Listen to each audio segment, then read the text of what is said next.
Well, happy end of 2025 or hello 2026, depending on when you're watching this.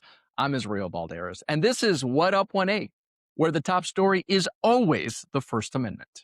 And if 2025 taught us anything, it's this. The First Amendment fight wasn't only about banned words, it was about who controls the choke points, the licenses, the mergers, access, and the cost of crossing power. Let's start with the FCC. Under Chair Brendan Carr, the commission didn't just regulate airwaves, it became a pressure tool.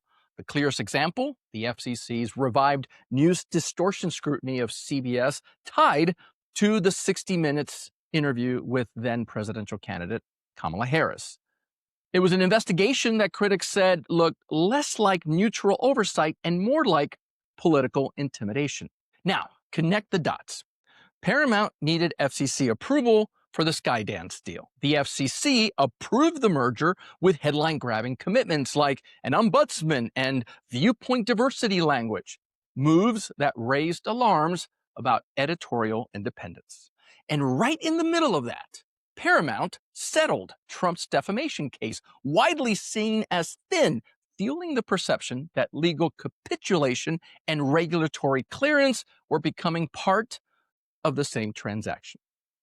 Then came the culture side signal. Disney, ABC, and late night. Jimmy Kimmel's temporary suspension and the public reporting around Carr's pressure made the subtext loud. If you're a broadcaster, the government doesn't have to ban speech to chill it. It can just threaten the ecosystem that you rely on. And then came September, the assassination of Charlie Kirk at Utah Valley University.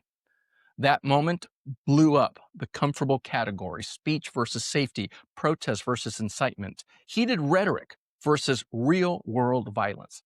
And it reshaped campus free speech debates overnight. So here's the 2025 takeaway. The First Amendment is still the law, thank God, but power learned to work around it through regulators, platforms, and fear. In 2026, watch the tools that don't look like censorship, because that's where the control is moving. And that's What Up 1A. See you in 2026.